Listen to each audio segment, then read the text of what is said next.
Good afternoon, ma'am. You were speeding through the school zone, and it appears your vehicle also struck a crossing sign. Gosh, what an inconvenience. I don't have time for this. I'm already late.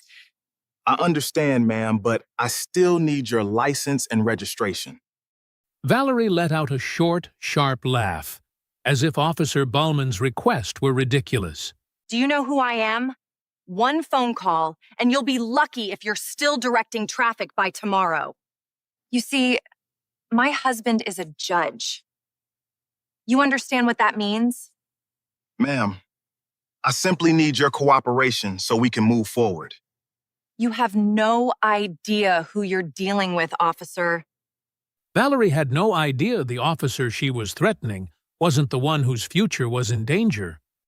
Officer Frederick Ballman sat in his patrol car outside Fairview Elementary, watching the clock. It was 2:40 in the afternoon. School would let out in 20 minutes, and this street would fill with kids and crossing guards and parents in a hurry. He liked working this shift. Somebody had to make sure everyone slowed down. 6 years on the job had taught him one thing above all else: pay attention. Little things mattered. He kept his radar gun steady and his eyes on the road. That's when the silver BMW came flying around the corner. It was going fast. Too fast. Frederick's radar gun locked on the number, and his stomach dropped. 30 miles over the limit, right past a school zone. The car swerved into the other lane, then jerked back, clipping the edge of a crossing guard's stop sign. The guard jumped back, startled, papers scattering from her clipboard. Frederick didn't wait. He hit his lights and pulled out after the car. The BMW didn't stop right away. It took 4 blocks, weaving slightly, before it finally pulled over to the curb. Frederick radioed in the stop, gave his location, and stepped out of his cruiser. He kept his hand near his belt, out of habit, and walked up to the driver's side window. The woman inside was still on her phone. She didn't even look at him at first. She was mid-sentence, talking loud and fast to someone on the other end, something about a luncheon and a seating chart. Frederick tapped lightly on the glass. "Ma'am, can you roll your window down for me?" She glanced over, annoyed, like he'd interrupted something important. The window came down halfway. "Afternoon," Frederick said. "I'm Officer Ballman. I clocked you doing 62 and a 32 in an active school zone.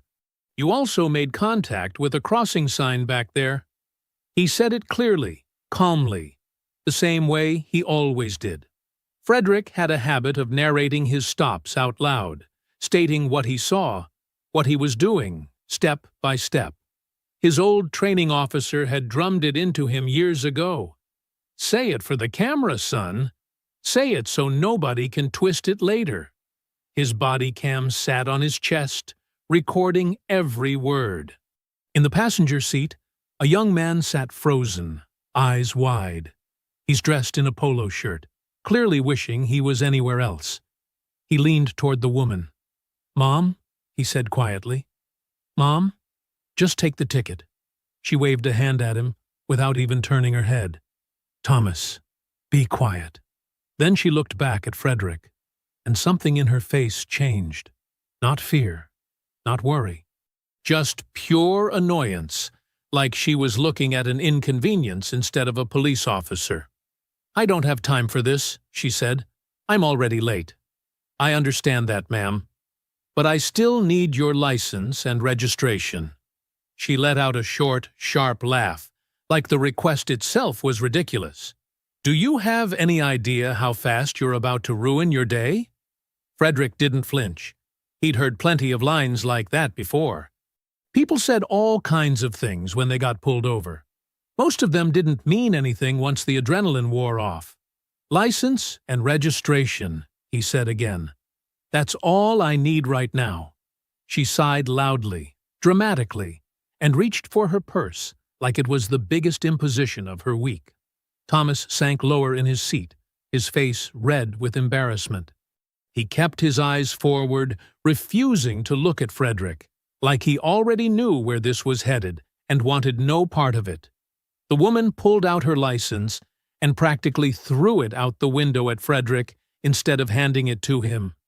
It fluttered, and he caught it before it hit the ground. He looked down at the name printed on it. Valerie Amerson. He didn't recognize the name?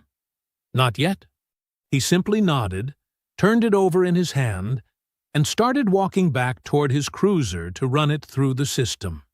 Behind him, he heard her voice again, muttering something to her son about wasted time and how ridiculous this whole thing was. Frederick kept walking. He'd learned a long time ago not to let attitude get under his skin. People were allowed to be annoyed. That wasn't a crime. What happened next would be. Frederick walked back to Valerie's window with her license and a printed citation. Clean record. No priors. That didn't matter now. She'd still be getting a ticket for the speed and the sign. Ma'am, I'm citing you for reckless driving and failure to maintain a safe lane in a school zone, he said, holding the ticket out. You'll need to sign here. This isn't an admission of guilt, just confirms you received it. Valerie didn't reach for it. She threw her door open instead and stepped out onto the road, right into the open traffic lane, phone still gripped in one hand. Ma'am, please stay on the sidewalk side. It's not safe. Don't tell me where to stand. Her voice was sharp now, louder than before. A car swerved slightly to avoid her, honking. Frederick stepped in and gently took her by the arm to guide her back toward the curb, away from traffic. She ripped her arm free like his hand had burned her. Don't you touch me. She said it loud enough that people 2 houses down turned to look. Her face had gone red, twisted with something ugly. Do you know who I am? Frederick kept his hands at his sides now. Calm. Steady. Ma'am, I need you to step back onto the sidewalk. My husband is Judge Amerson. She spat the name out like it was supposed to mean something, like it was a key that unlocked every door in the county. Judge Rio Amerson. You understand what that means? I will end your career before I even sit down for lunch today. You'll be lucky to find work directing traffic in a trailer park by Friday. In the passenger seat, Thomas had gone pale. Mom, stop, please. She wasn't listening. She stepped closer to Frederick, close enough that he could smell her perfume, her finger jabbing toward his chest. You have no idea who you're dealing with. Ma'am, I'm going to ask you one more time to step back.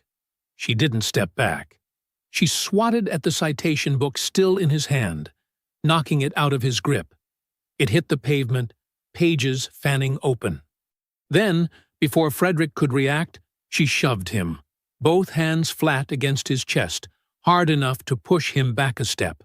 For a second, the street went quiet. Even the birds seemed to stop. Valerie didn't seem to understand what she'd just done. If anything, she looked satisfied, like she'd finally gotten her point across.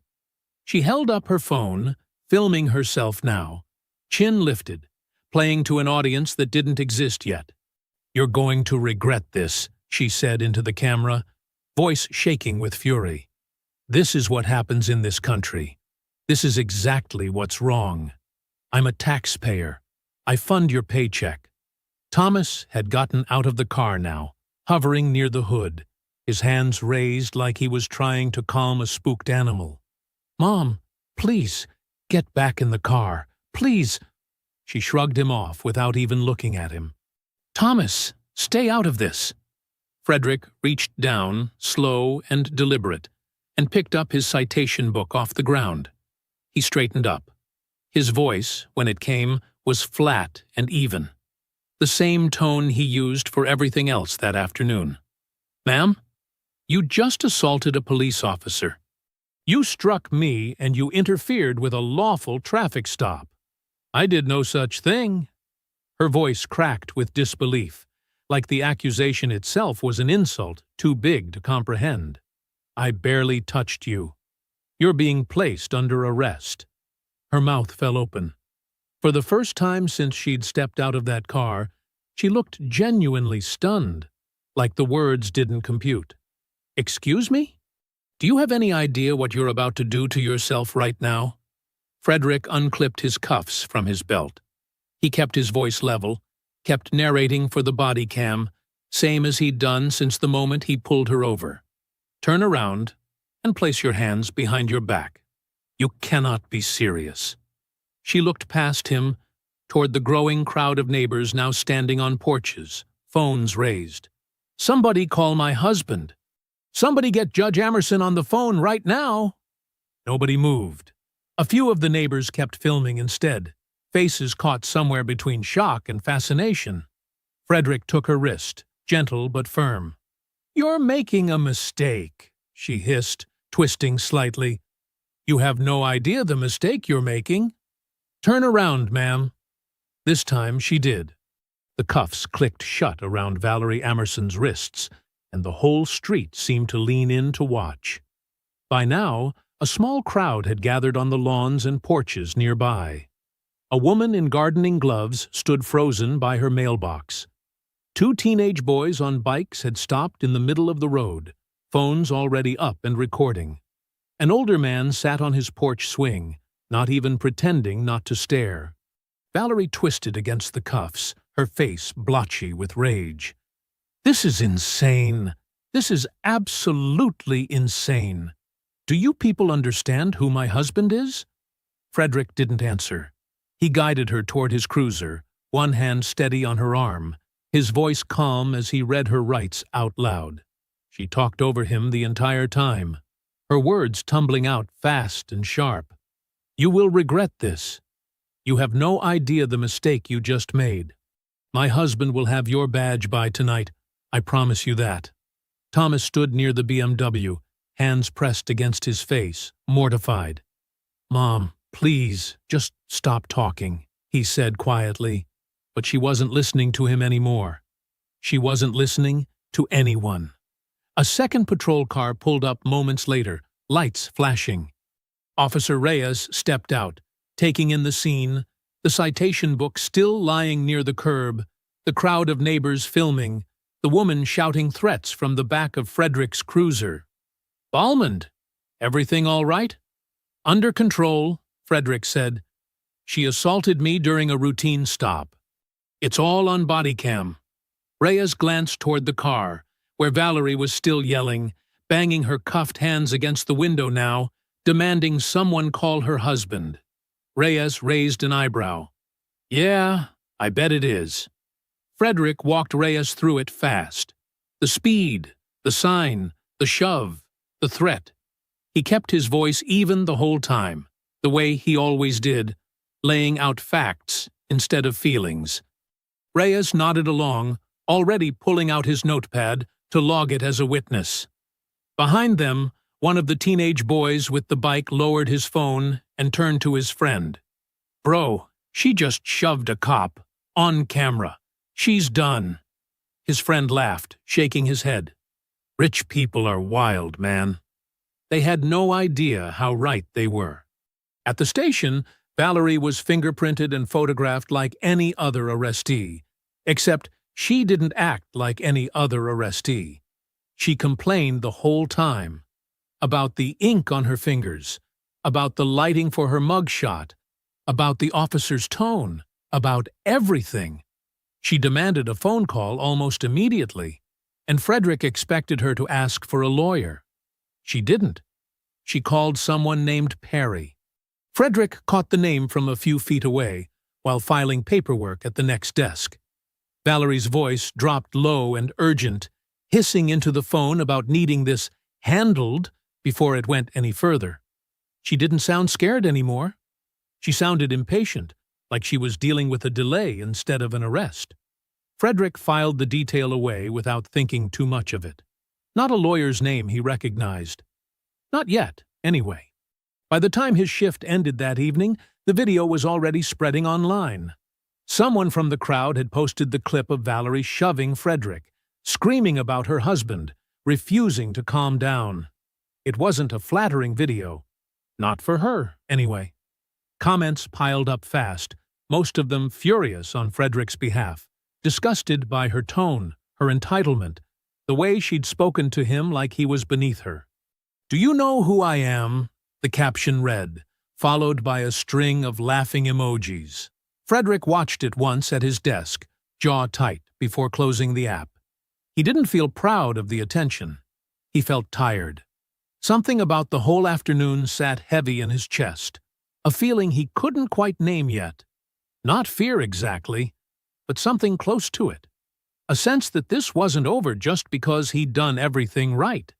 He thought about the name again. Judge Amerson. He didn't know much about the man, only that judges carried weight most people never had to think about. Weight that could crush a career without anyone raising their voice. He thought about the phone call to Perry, too. The way she'd said it. Not desperate, not scared. Certain. Like she already knew exactly who to call to make this go away. Frederick grabbed his keys and headed home, telling himself it was nothing. But some part of him already knew better. Frederick got home a little after 7, but he didn't rest. He sat down at his kitchen table, laptop open, and pulled up his body cam footage from the file he'd already backed up. It was a habit he never skipped. Every shift, every stop, he copied his footage onto his own personal drive before logging out for the night. His old training officer used to say it different ways, but it always came down to the same idea. Protect your own truth. Nobody else will do it for you. He watched the footage back once, start to finish, checking the timestamps, making sure everything lined up the way it should. The stop, the shove, the arrest. All of it clean, all of it clear. Then something caught his eye. A small log at the bottom of his phone tracking notes from dispatch showed Valerie's call activity during the stop. 3 calls, made in the span of 9 minutes. 1 to a contact saved as Thomas. 1 to a contact saved as Perry. And 1 more, a call to a number Frederick didn't recognize at first, until he ran it and saw it belong to the county clerk's office. A direct line, not the general number anyone could look up online. A private, internal extension. Frederick sat back in his chair, frowning at the screen. Why would a woman getting pulled over for speeding need a direct line to the courthouse clerk's office in the middle of a traffic stop? He didn't have an answer. Not yet. He saved the note and closed his laptop, telling himself it probably meant nothing. People had all kinds of contacts saved in their phones. It didn't have to mean anything at all. His phone buzzed before he could talk himself out of thinking about it further. Captain White's name flashed on the screen. Balmond. My office. Now, if you can. He was back at the precinct 20 minutes later, standing in front of Captain Dolores White's desk.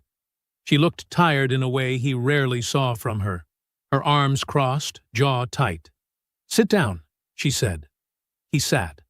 Judge Amerson called the chief personally about an hour ago. She said it flatly, like she was still trying to process it herself. Not through his office, not through a lawyer. Him, directly. Demanding to know why his wife is sitting in a holding cell.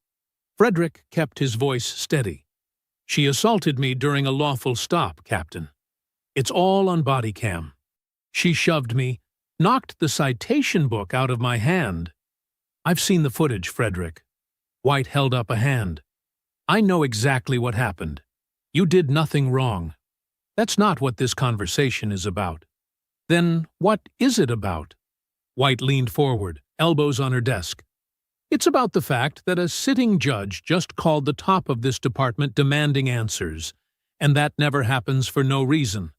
Men like that don't call, because they're worried about the truth coming out. They call because they think they can make it disappear." Frederick felt something cold settle in his stomach. "You think he's going to try something?" "I know he's going to try something." White rubbed her temples. "I don't know what yet. But I need you to understand something right now, and I need you to hear it clearly. Being right isn't going to be enough here. You did everything by the book today. That footage is airtight, and it still might not matter. With respect, Captain, if the footage is airtight, how does it not matter? Because people with money and power don't play by the same rules the rest of us do. Her voice was hard now, edged with something that sounded almost like anger. Not at him, but at the situation itself. They don't fight fair. They find the cracks. They find the angles. And they use every bit of leverage they have until something gives. Frederick sat with that for a moment, thinking of the phone call to the clerk's office. He almost mentioned it, but something told him to hold off. Not yet. Not until he understood it himself. White straightened up. Her voice softened, just slightly. Document everything, Frederick. Every conversation, every email, every interaction from here on out. Because I promise you, this isn't over. This is just starting. Frederick nodded slowly, the weight of her words settling over him like a stone. He had no idea yet just how right she was. Frederick barely slept that night. He kept replaying White's words in his head, turning them over like a stone he couldn't put down. This isn't over. This is just starting. He got to the precinct the next morning 10 minutes early, badge clipped on, coffee untouched on his desk. He'd barely sat down before White appeared in her doorway, waving him over. "Balmond, now." He followed her in. She shut the door behind him, which she almost never did. "Valerie Amerson's case has been reassigned," she said. No warm-up, no easing into it. Frederick blinked. Reassigned to who? A different courtroom. Judge Holloway's docket. White slid a printed memo across the desk toward him. Request came in late last night, approved by the clerk's office before the sun even came up. No red flags on paper. Perfectly normal scheduling adjustment, according to the file. Frederick scanned the memo, jaw tightening. Holloway's known for going easy on stuff like this. Everybody knows that. Everybody in this building knows that. White's voice was flat, controlled, but he could hear the frustration underneath it. Doesn't mean I can prove anything improper happened. It's just a scheduling request, perfectly legal on its face. Frederick set the memo down slowly. That's not all, is it? White exhaled through her nose. No.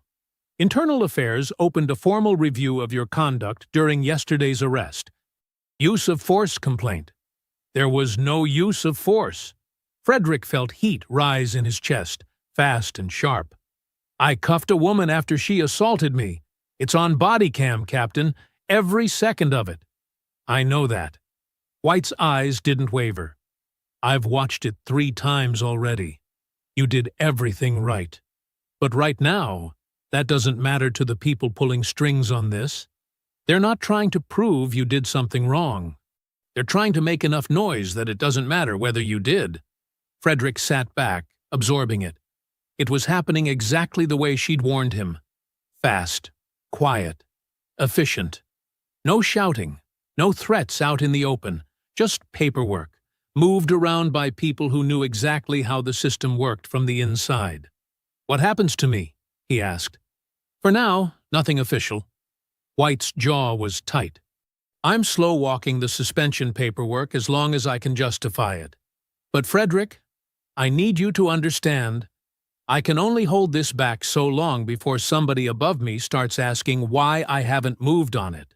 Frederick nodded slowly, jaw clenched. Understood. I mean it. Watch yourself. Document everything, like I told you. And don't do anything that gives them an excuse. He left her office with his mind spinning, anger simmering just beneath the surface. He went through the rest of his shift on autopilot, professional, quiet, giving nobody a single reason to point fingers. But underneath it, something had shifted in him. He wasn't going to just sit back and hope the truth was enough. He'd learned that lesson clearly enough from White already. That night, he sat down at his kitchen table again, laptop open, the same one he'd used to review his body cam footage the night before. This time, he pulled up the county court records website instead. A public database, free for anyone to search. He typed in one name, Amerson Rio. Case after case populated the screen. Frederick scrolled slowly, reading through summaries, dates, outcomes. Most of it looked ordinary at first glance, routine rulings, standard sentencing. But he kept scrolling, kept clicking, cross-referencing names and dates in a notebook beside his laptop, the same methodical habit he used building any case file at work. Hours passed. His coffee went cold beside him. Somewhere around midnight, a pattern started to take shape, faint but unmistakable, like a photograph slowly developing in a dark room. He wasn't ready to say what it meant yet. He didn't have enough, not close to enough. But he knew one thing for certain, sitting there in the quiet of his kitchen with the glow of the screen lighting his face. This wasn't just about Valerie Amerson anymore, and he couldn't do this alone. Frederick spent the next 4 nights the same way. Come home, eat something quick standing over the sink, then sit down at his kitchen table with his laptop and the public court records database open in front of him. He built a spreadsheet, simple at first, just names and dates and case outcomes. But as the days passed, it grew more detailed. Column by column, he tracked every case that came through Judge Rio Emerson's courtroom over the past several years. DUI charges, reckless driving, assault. He wasn't looking for anything specific at first. He was just looking. By the 4th night, the pattern was impossible to ignore. Case after case. Dismissed. Reduced. Plea deals that barely counted as consequences at all.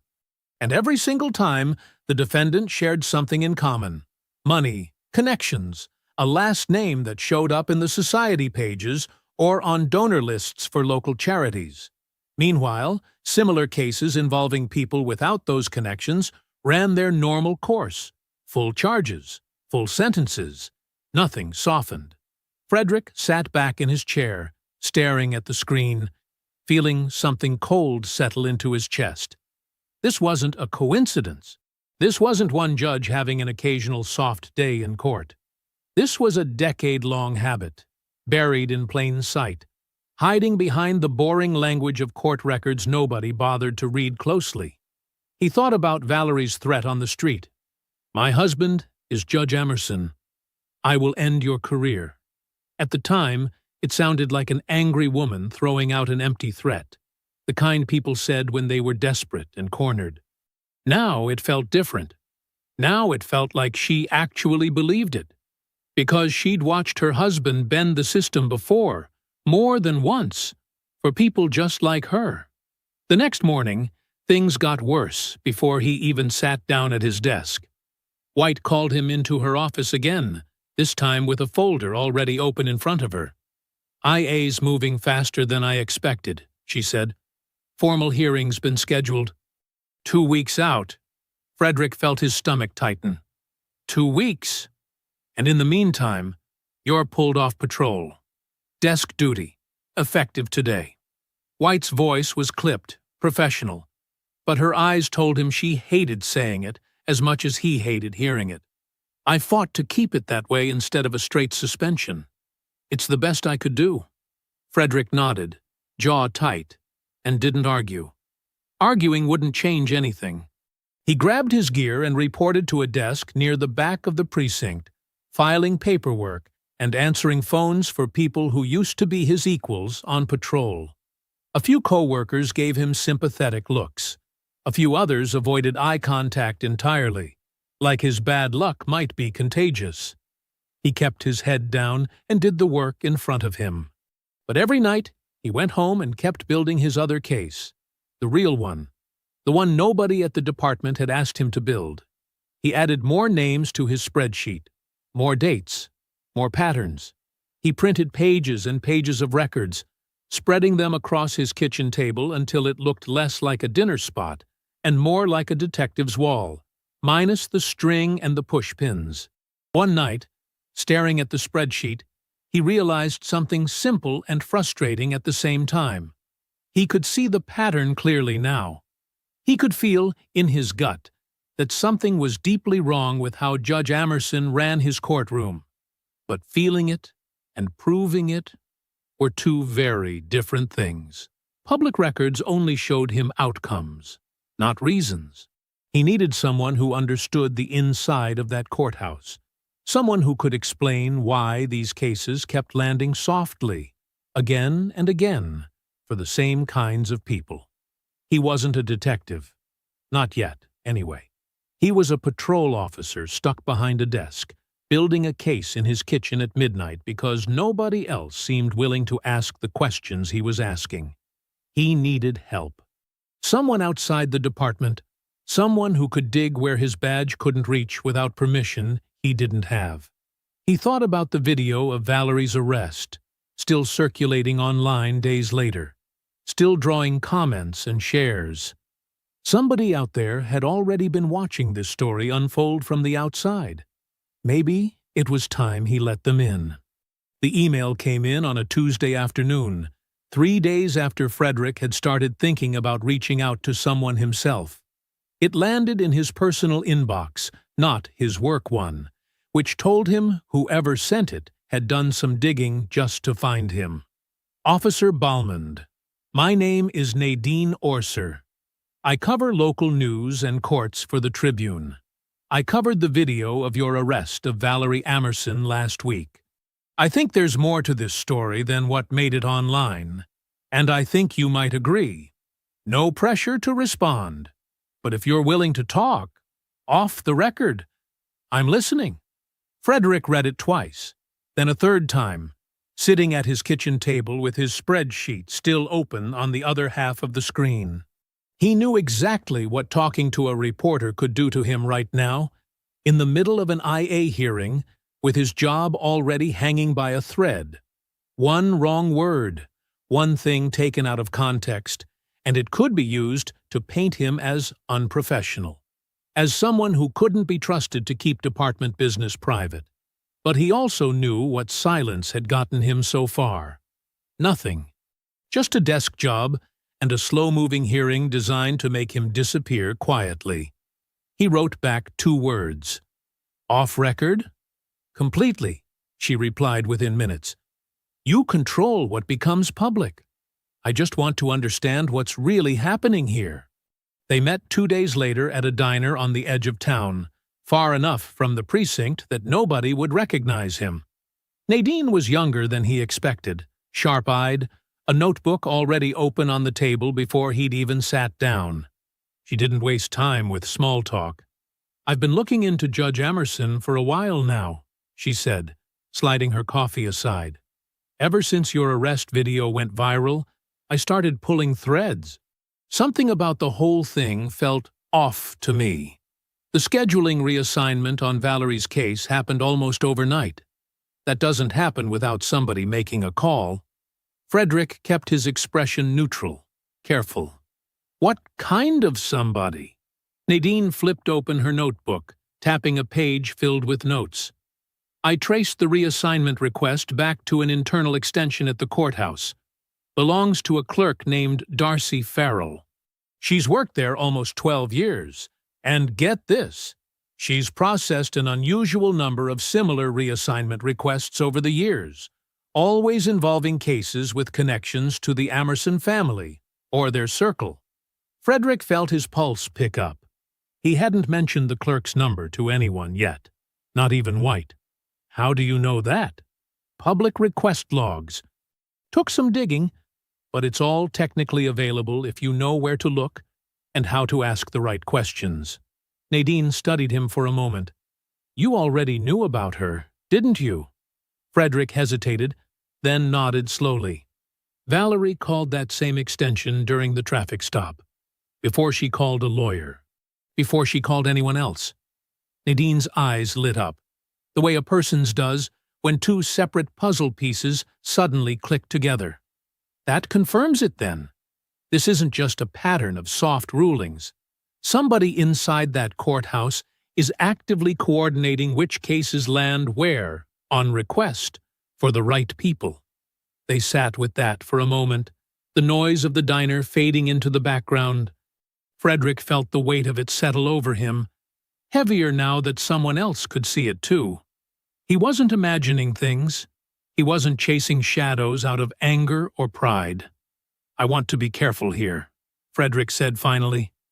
"I've got an IA hearing in less than 2 weeks. Anything that looks like I'm feeding a reporter information to save my own skin could blow up in my face." Nadine nodded, understanding immediately. "I won't use your name. I won't even confirm you as a source if anyone asks. I've got enough from public records to build a story without needing to attach you to any of it directly." "What's the story?" "The dismissal pattern.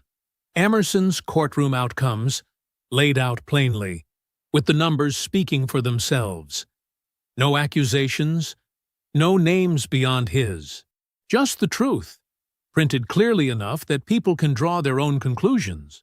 Frederick studied her for a long moment, weighing the risk. But something about her felt steady, careful, like someone who understood exactly how much was at stake and wasn't going to be careless with it. "Do it," he said finally. Nadine closed her notebook. A small, determined smile crossed her face. "It's going to publish by the end of the week." The next week moved fast, faster than Frederick expected. On Wednesday, he got word that his IA hearing had officially escalated. What started as a routine review was now a formal hearing with a panel, and his desk duty had been extended indefinitely until it concluded. He sat across from White as she delivered the news, her voice careful, controlled, but tight with frustration she couldn't quite hide. "They're building something," she said. "I don't like the speed of this.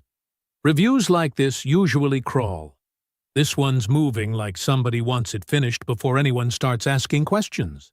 Frederick nodded, jaw tense. "Understood. Just keep your head down. Do your job. Don't give them anything else to point at." He left her office and went back to his desk, stacking paperwork, answering phones, doing everything asked of him and nothing more. It was hard, sitting there each day, watching other officers head out on patrol while he shuffled reports. But he kept reminding himself of the spreadsheet at home, the pattern he'd found, the reporter now working the same thread from a different angle. He wasn't just waiting anymore. He was building something too. Nadine's article published Friday morning. Frederick read it standing in his kitchen before his shift, coffee forgotten on the counter. The headline was careful, measured. Nothing sensational. Pattern of leniency raises questions about county judge's courtroom. The article laid out case after case, all sourced from public records, all pointing toward the same uncomfortable conclusion: that Judge Rayo Emerson's courtroom had, for years, treated well-connected defendants differently than everyone else. It never mentioned Frederick's name. It never mentioned Valerie's arrest directly, though anyone paying attention could connect the dots easily enough. By that afternoon, the story was everywhere. Local news picked it up first, then a few statewide outlets followed. Comment sections filled with outrage, people sharing their own stories of unfair treatment, demanding accountability. The video of Valerie's arrest resurfaced again, too, gaining fresh attention now that people had a bigger picture to attach it to. At the precinct, the mood shifted. Frederick noticed it in small ways. Officers who'd avoided eye contact with him for days, now nodding at him in the hallway, a couple even stopping to say they'd seen the article and thought it was about time somebody looked into it. It wasn't vindication exactly, not yet, but it felt like something. Like maybe the truth had a way of finding daylight, even when powerful people tried to keep it buried. White pulled him aside again that evening, right before his shift ended. Her office door stayed open this time. "You didn't have anything to do with that article, did you?" she asked, though her tone made clear she already suspected otherwise. "I talked to a reporter," Frederick admitted. "Off the record. Didn't give her anything that wasn't already public." White studied him for a long moment, then exhaled slowly. "I'm not going to ask you to stop, but I need you to understand something. The department's feeling pressure from both directions now. Public pressure, thanks to that article, and pressure from the other side, too. I got another call today. a lot less friendly than Judge Amerson's first one. Somebody higher up wanting to know why this is dragging on, why it isn't resolved yet. Resolved how? I don't know yet. That's what worries me. White's eyes were tired. Worn down by a week of walking a tightrope Frederick had put her on without meaning to. Just watch yourself. Things are getting bigger than a single traffic stop now, and bigger things tend to attract bigger attention. Not all of it good. Frederick nodded, thanking her before heading out for the night. The drive home felt heavier than usual, the weight of the day pressing down on him. He kept replaying her words, turning them over, trying to figure out what shape the pressure might take next. He pulled into his apartment complex a little after 8, tired, ready to eat something, and collapse for the night. But as he walked toward the entrance, something made him slow down. A car he didn't recognize sat parked near the front of the building, engine off, headlights dark. Nothing unusual about that on its own. Plenty of visitors parked there every night. But something about it made the hair on the back of his neck stand up. Some instinct built from years of paying attention to things that didn't quite fit. He glanced at it once, then kept walking toward the entrance, telling himself it was nothing. He didn't get far before a voice called out behind him, calm and pleasant, entirely too friendly for the hour. "Officer Balmond. Got a minute?" Frederick turned slowly. A man stood a few feet away, near the entrance to the lobby, dressed in a suit that looked too expensive for a random visit to an apartment complex like this one. He was smiling, but it didn't reach his eyes. "Sorry to catch you off guard," the man said, stepping closer, hand extended. "Perry Lober. I work with the Emerson family." Frederick didn't take the hand. He kept his own at his sides, weight balanced, every instinct from 6 years on the job snapping into focus. "It's late," Frederick said, "and I don't do business on my own doorstep." Perry's smile didn't waver. He lowered his hand smoothly, like the rejection hadn't bothered him at all. "This won't take long. I just wanted to have a conversation." One professional to another. "I'm not sure what we'd have to talk about." "I think you know exactly what we have to talk about." Perry's voice stayed light, almost friendly, which somehow made it worse. "That article this week, the one with all those court records laid out so neatly. Interesting timing, don't you think? Right in the middle of your little internal review." Frederick kept his face still, giving nothing away. "I don't control what reporters write." "Of course not." Perry nodded slowly, like he was agreeing with a child. "But you do control what you say to them. And I think it might be time somebody reminded you how much you have riding on staying quiet right now." The words hung in the air, casual on the surface, sharp underneath. Frederick felt his jaw tighten. "Is that a threat?" Perry laughed softly, shaking his head. No, nothing like that. I'm just a concerned friend of the family, making conversation." He paused, glancing toward the building behind Frederick, almost thoughtful. "You're engaged, aren't you?" "Fiancé works over at St. Mary's. Nursing license, if I remember right." Frederick's stomach dropped, cold and sudden. "Funny thing about licensing boards," Perry continued, voice still pleasant, still calm. "Reviews can happen any time. Little complaints get filed. Things get complicated fast for people who didn't even do anything wrong. Real shame when that happens to somebody's whole career over something that has nothing to do with them." Frederick's hands curled into fists at his sides, anger burning hot and immediate. But he forced himself to stay still, stay quiet. He knew exactly what this was. A threat wrapped in soft words, deniable on its face, impossible to prove in a courtroom. Nothing Perry had said could be pinned down as illegal. That was the point. "You should head home," Frederick said, voice low and even. "Before I decide this conversation counts as harassment." Perry held up both hands, stepping back, still smiling that same easy smile. Just a friendly chat, officer. That's all this was. Have a good night. He turned and walked back toward the unmarked car, climbing in without another word. Frederick stood frozen on the sidewalk, watching the taillights disappear down the street, his heart pounding hard against his ribs. He didn't sleep much that night. He kept thinking about his fiancée, about her years of school, her exams, her long shifts at the hospital, all of it hanging in the balance because of something Frederick had done that he still believed, deep down, was right. The next morning, he went straight to White's office before his shift even started. "I need something concrete," he told her, laying it out plainly. The visit, the veiled threat, the mention of his fiancée's license. White listened without interrupting, her face growing harder with every word. "That's a documented threat," she said when he finished. "Off the record or not. That's serious. I need more than documentation. I need leverage." Frederick leaned forward. "Valerie's assault charge is still active. I want her phone records pulled, legally, through the subpoena process. If there's a pattern of coordination between her and that clerk's office, it'll show up there."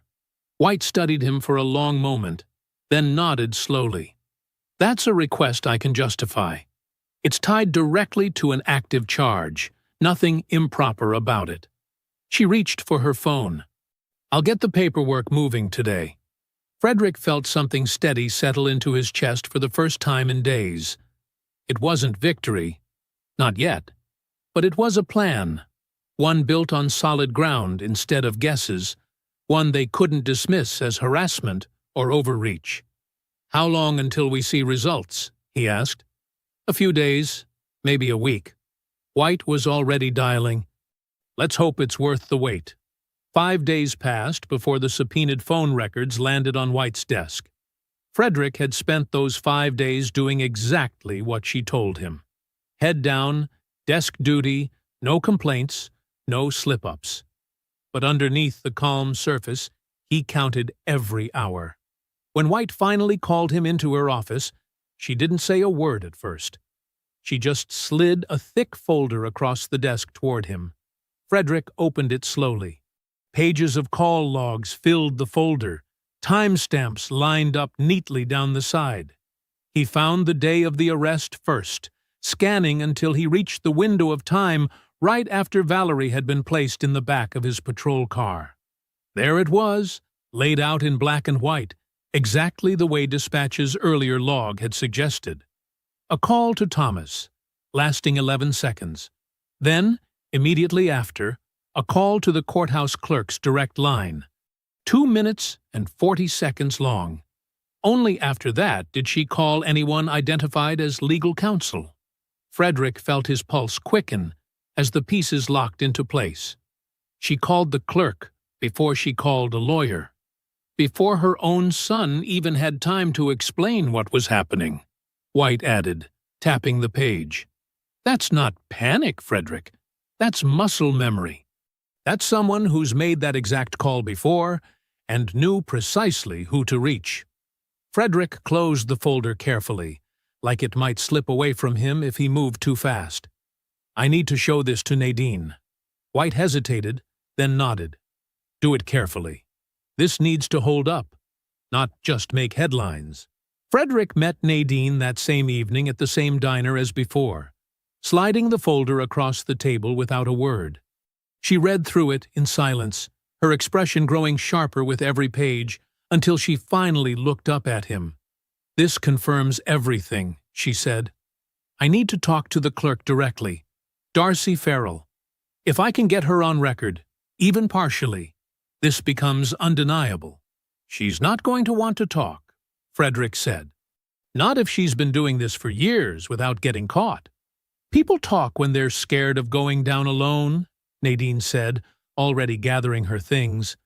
"Especially when somebody else's name is already circulating in headlines." 2 days later, Nadine called Frederick late in the evening, her voice tight with excitement she was clearly trying to keep contained. "She talked," Nadine said. "Not everything, but enough." On record, with her name attached. She admitted to processing reassignment requests for Amerson-connected defendants going back years. Said she felt cornered. Said she'd been doing it so long she stopped questioning it. Frederick sat down slowly at his kitchen table, absorbing the weight of it. She's putting her own career on the line by saying that. She already knew that walking in, Nadine said. I think she's tired of carrying it alone. The story published the following morning, and this time it didn't stay quiet. Nadine's follow-up article named Darcy Farrell directly, laid out her admission in full, tied it back to the earlier pattern of dismissals, and connected the timeline of Valerie's own call that day as the clearest example yet of how the system worked.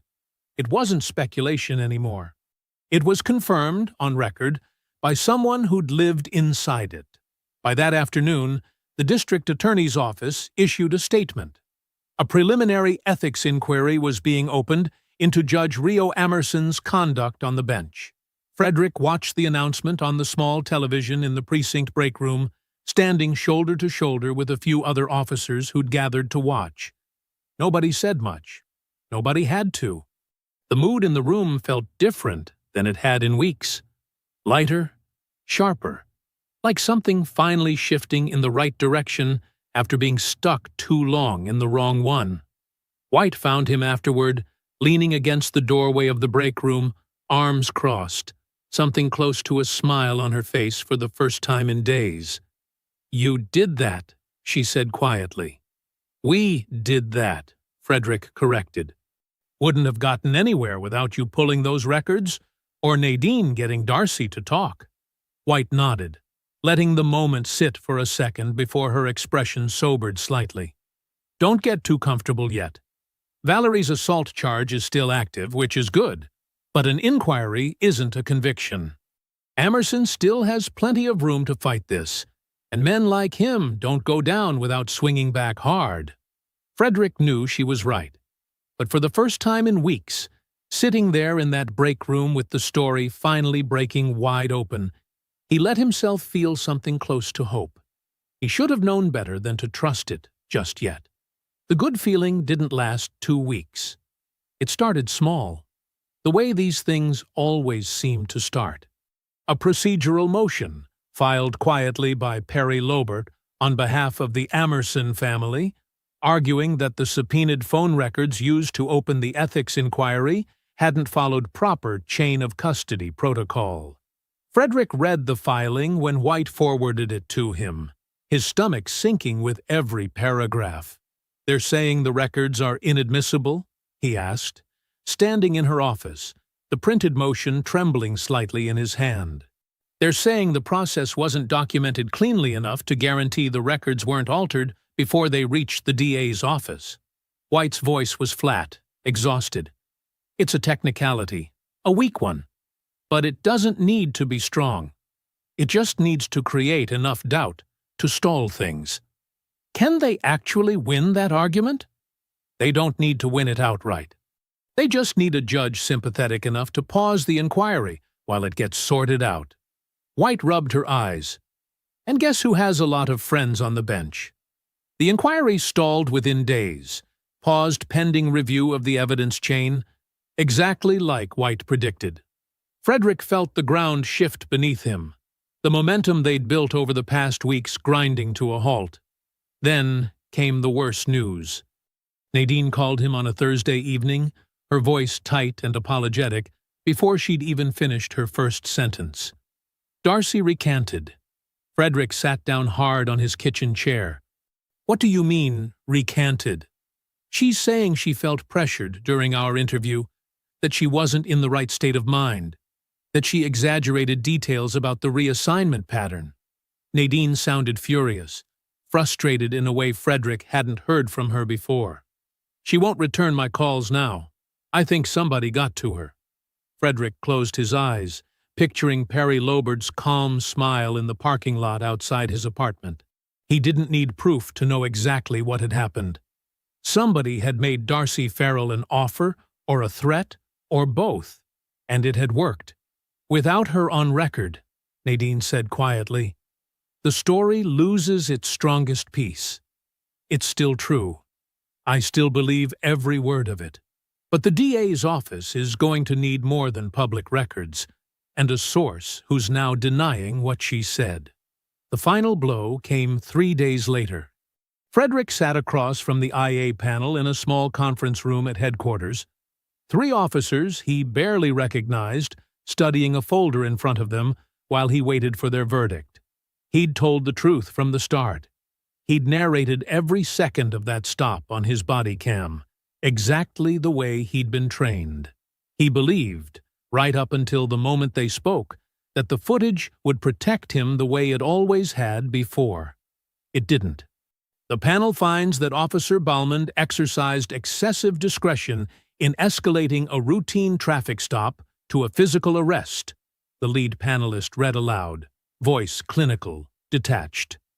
Effective immediately, Officer Balmond is suspended without pay, pending further review. Frederick sat frozen, the words landing like a slow, heavy weight settling over his chest. He wanted to argue, wanted to point out that the footage clearly showed Valerie shoving him first, that there was nothing excessive about placing cuffs on someone who'd just assaulted him in broad daylight. But he already knew arguing wouldn't change anything. The decision had been made before he ever walked into that room. That same week, word came down that Valerie's assault charge, the one solid piece of accountability still standing in the whole mess, was being offered a plea deal. A minor infraction, no jail time, barely more than a slap on the wrist, dressed up to look like justice on paper. Frederick sat alone in his apartment that night, the television off, his badge and gun locked away in a drawer where they didn't belong yet. Not this soon. Not like this. He thought about everything he'd built over the past few weeks, the spreadsheet, the records, Nadine's articles, Darcy's confession, all of it dismantled piece by people who knew exactly which threads to pull. He thought about his fiancée, worried and quiet in the next room, trying not to ask questions she already suspected she wouldn't like the answers to. He thought about Valerie Amerson, walking free, probably already back at another luncheon, already telling this story to her friends as an inconvenience she'd survived. Frederick sat with the weight of it for a long time, staring at nothing, feeling further from justice than he had since the day this all started. Then, slowly, a thought surfaced through the exhaustion, small but sharp, cutting through the fog in his mind. The department's copy of his footage was the one they'd used to build their case against him, but it wasn't the only copy that existed. Frederick was at his kitchen table before the sun came up, laptop already open, his personal hard drive plugged in beside it. He hadn't slept much. He hadn't really tried. He pulled up the department's copy of his body cam footage first, the same file IA had reviewed before handing down his suspension. He watched it slowly, carefully, comparing it against his memory of that afternoon on the street. Something was missing. The department's version cut in a few seconds after Valerie had already gotten out of her car. Gone was the moment where Frederick gently guided her back from the open traffic lane. Gone was the full length of her threat, trimmed down to a shorter clip that made her outburst seem sudden, disconnected from anything Frederick had done or said. The footage still showed the shove, still showed the arrest, but stripped of context, it read differently. Colder. Like Frederick had escalated things out of nowhere instead of responding to an assault. His hands were shaking slightly as he closed that file and opened his own. His personal backup, saved the same night as always, played back exactly as he remembered it. Every second intact. Valerie's full threat, unedited, echoing clearly through his kitchen. "Do you know who I am? My husband is Judge Amerson. I will end your career before dinner." The shove. The citation book hitting the pavement. All of it, time-stamped, untouched, exactly the way it happened. Frederick sat back, heart pounding, a strange mix of anger and relief flooding through him at once. He pulled up the phone log notes next, the ones he'd jotted down that very first night, cross-referencing them against the subpoenaed records Nadine had already confirmed. The timeline lined up perfectly. Valerie's call to the courthouse clerk, made before any call to a lawyer, all captured on his original unedited footage's audio in the background as she screamed at him on the street. This wasn't just proof that she'd assaulted him. This was proof that everything happening since then, the reassignment, the recantation, the stalled inquiry, traced back to a single, unbroken thread. A thread that started the moment she'd picked up her phone and called the clerk's line instead of a lawyer's. Frederick didn't waste time. He picked up his phone and called Nadine first, waking her before 7 in the morning. She answered groggy but alert the second he explained what he'd found. "Send it to me," she said immediately. "Everything. The full file, the timestamps, all of it." "I will, but I need to go through the right channels too. This can't just be a story. It needs to be evidence." "Agreed.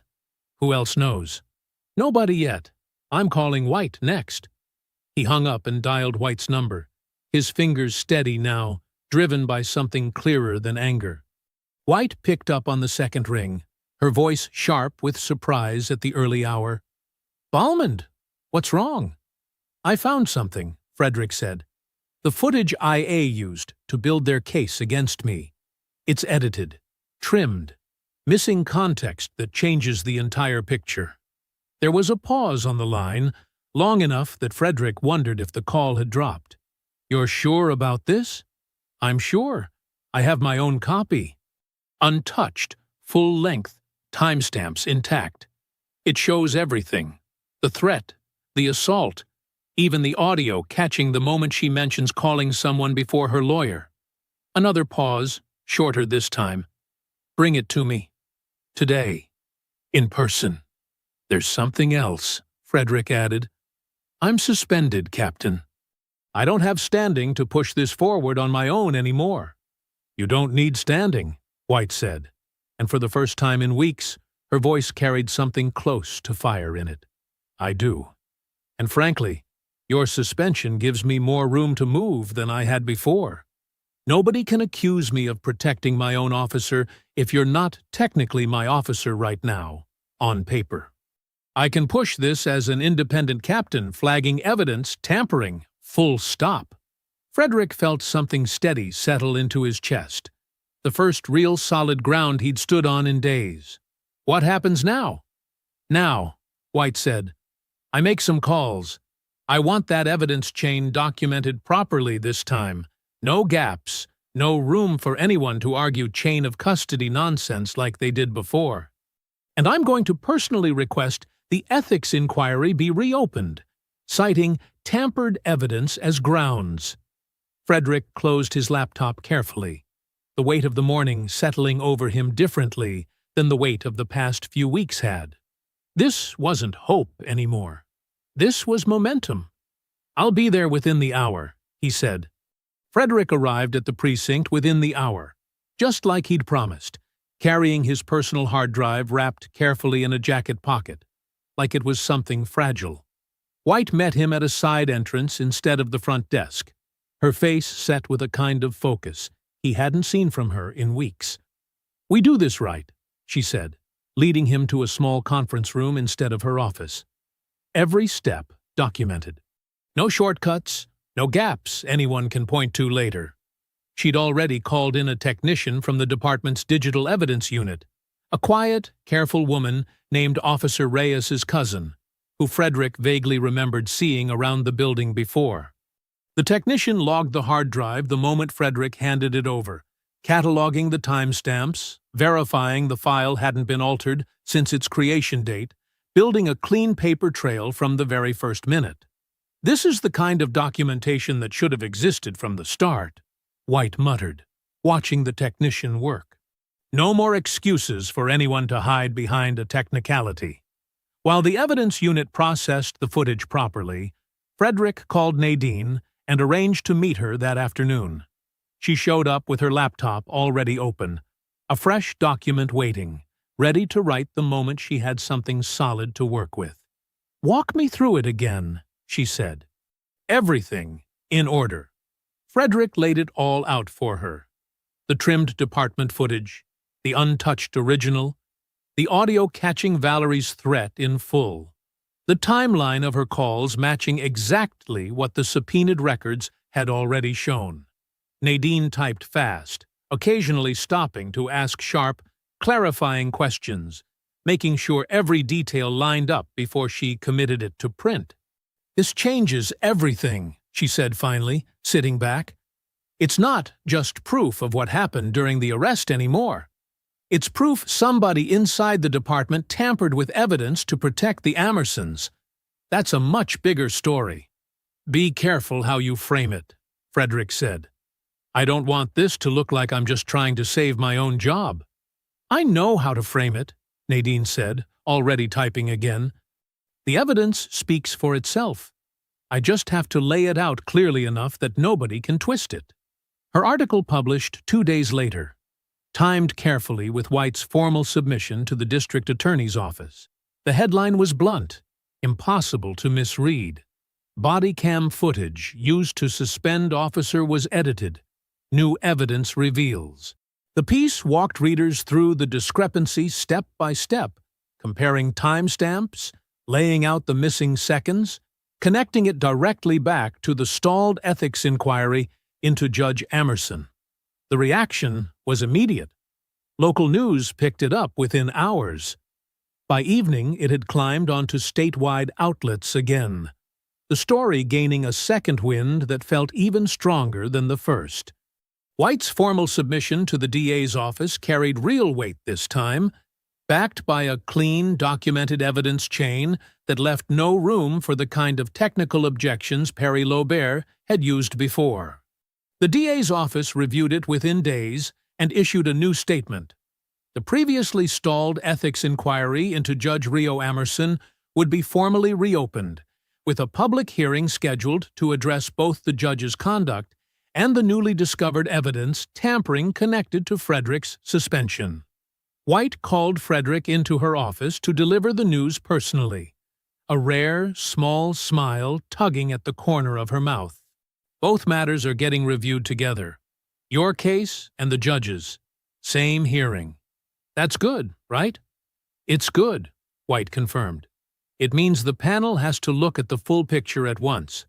Can't separate one from the other and quietly bury the parts that matter." Frederick nodded slowly, feeling something steady settle into his chest, sturdier than the shaky hope he'd felt weeks earlier. This time, the evidence trail was airtight. No missing seconds, no convenient gaps, just the truth, documented properly from start to finish. That night, still suspended, still without his badge, Frederick sat at his kitchen table one final time before the hearing. He opened his personal copy of the footage and watched it once more, start to finish, the same way he had the very first night. Valerie's voice rang out clearly through his small apartment. "Do you know who I am?" Frederick closed the laptop gently, a quiet, steady certainty settling over him. Tomorrow, everyone would know exactly who she was.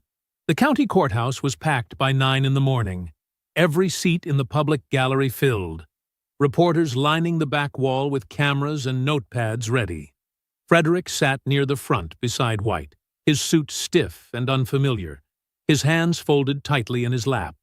Nadine sat a few rows back, laptop open, ready to write the moment anything happened. Across the aisle, Judge Rio Amerson sat beside Perry Lobert, his face composed, carefully blank, the kind of stillness that came from years of sitting on the other side of hearings just like this one. Valerie sat behind them, arms crossed, jaw tight, refusing to look anywhere near Frederick. The hearing panel took their seats, 3 officials tasked with reviewing both matters together, exactly as White had arranged. The lead panelist called the room to order, and the proceedings began. The DA's office presented first, laying out the timeline clearly for the panel. The original traffic stop, the assault, the reassignment of Valerie's case, the pattern of dismissals uncovered in Judge Amerson's courtroom over the years. Then came the footage. Frederick watched the screen at the front of the room as his personal, unedited body cam file played in full for the first time in public. The stop. Valerie stepping into traffic. Her voice, sharp and clear, echoing through the courtroom. "Do you know who I am? My husband is Judge Amerson. I will end your career before dinner." The shove. The citation book hitting the pavement. Every second, exactly as it happened. Nothing trimmed, nothing softened. A murmur rippled through the gallery. Valerie's face had gone pale, her earlier composure cracking slightly, as her own words filled the room, undeniable, unedited, playing out in front of everyone. Next came the department's edited version, played side by side for comparison. The missing seconds were obvious now, laid bare in front of the panel. White took the stand briefly, walking through the documented evidence chain, explaining clearly how the discrepancy had been discovered and verified. Then Nadine's recorded interview with Darcy Farrell played, the clerk's original statement, unedited, admitting to years of coordinating case reassignments for Amerson-connected defendants. The panel listened in silence, several of them taking notes. Frederick's apartment building security footage came next, quiet but damning, showing Perry Lober approaching him in the parking lot that night, the timestamp lining up exactly with the timeline of the stalled inquiry. It didn't capture audio, but paired with Frederick's own testimony about the conversation, the mention of his fiancée's nursing license, the veiled threat, the picture became impossible to ignore. Perry tried to object twice, standing quickly each time, insisting the footage was circumstantial, that intent couldn't be proven from a silent recording. But the panel had already heard enough. The pattern wasn't circumstantial anymore. It was documented, time-stamped, corroborated from 4 separate directions, all pointing toward the same conclusion. Frederick was called to testify near the end of the session. He kept his answers calm and factual, the same way he'd narrated every stop he'd ever made, laying out exactly what happened without exaggeration, without anger, letting the evidence carry the weight instead of his emotions. "I did my job that day," he said, near the close of his testimony. "I've done my job every day since. The only difference is that this time somebody with power didn't like the outcome, and they had the means to try changing it." The room stayed quiet after he finished, the kind of quiet that meant something had landed. Judge Amerson was given the chance to respond, but his answers came out clipped, defensive, offering little beyond insisting the reassignment had been a standard scheduling matter, and that he'd had no direct knowledge of Darcy Farrell's actions. Nobody in the room looked convinced, least of all the panel members writing notes at the front table. By the time the session ended, the mood in the courtroom had shifted entirely. The panel's lead official gathered the papers in front of her, glancing briefly toward both sides of the room before speaking.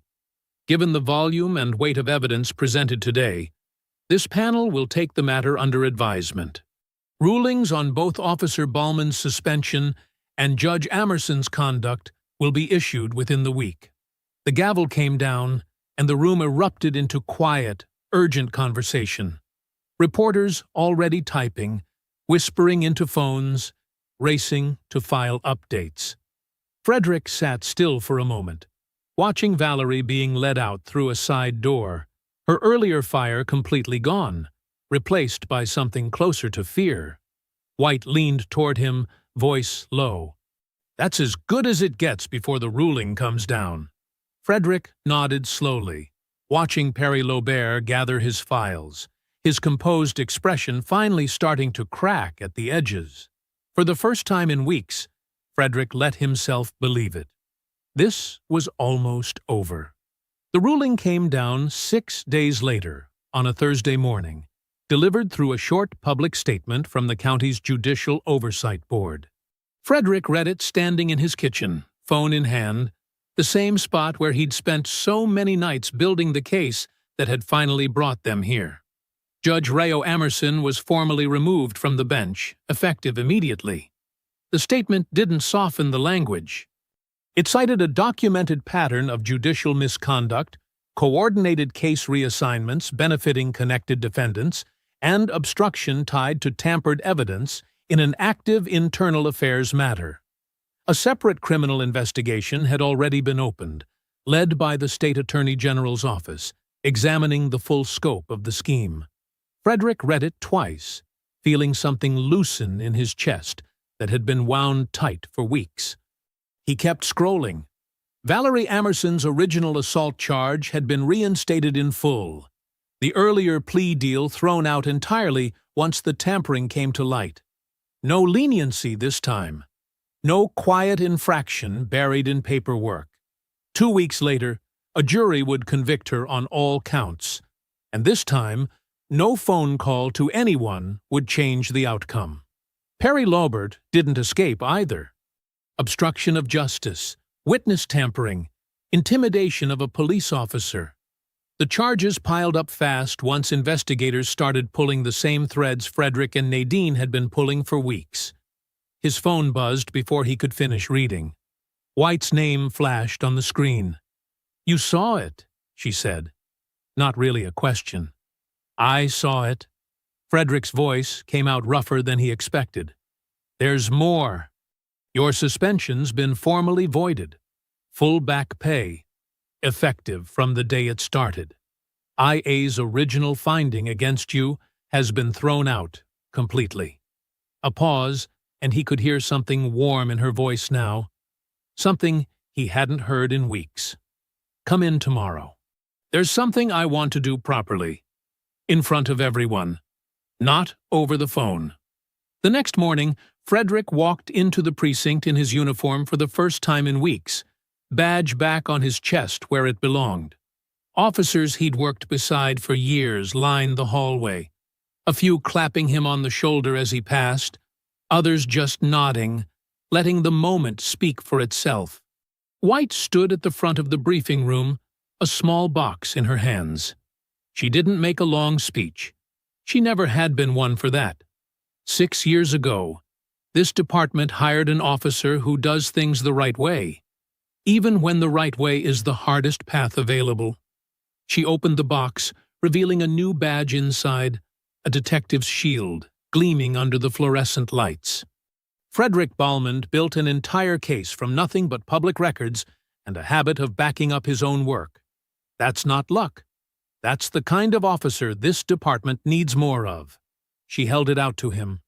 Frederick took it, the weight of it settling into his palm, solid and real. "Effective today," White said. "Detective Balmond." The room broke into applause, genuine and warm. And for a moment, Frederick let himself feel it fully. Not just relief, but something closer to pride. Earned the hard way, piece by piece, through weeks that had tested every part of him. Later that afternoon, he stopped by the small office Nadine worked out of, dropping off a coffee as a thank you. She grinned at him from behind her desk, already working on her next story. "Detective now," she said. "Guess I'll need a better source inside the department." "You've got my number," Frederick said. "Use it wisely." That evening, he drove home slower than usual.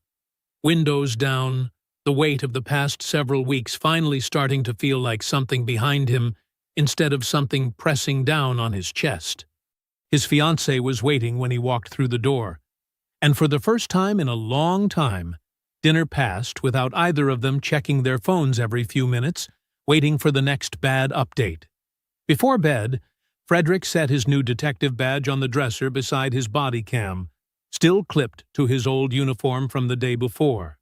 He looked at it for a moment, thinking back to that afternoon outside the elementary school, the swerving car, the woman who thought her husband's name was enough to make consequences disappear.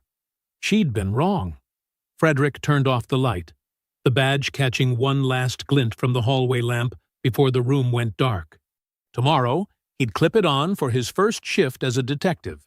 Body cam already running out of habit, the same habit that had brought down a judge, and finally, after everything, brought him home. If you enjoyed the story, leave a like to support my channel, and subscribe so that you do not miss out on the next one. On the screen, I have picked 2 special stories just for you. Have a wonderful day.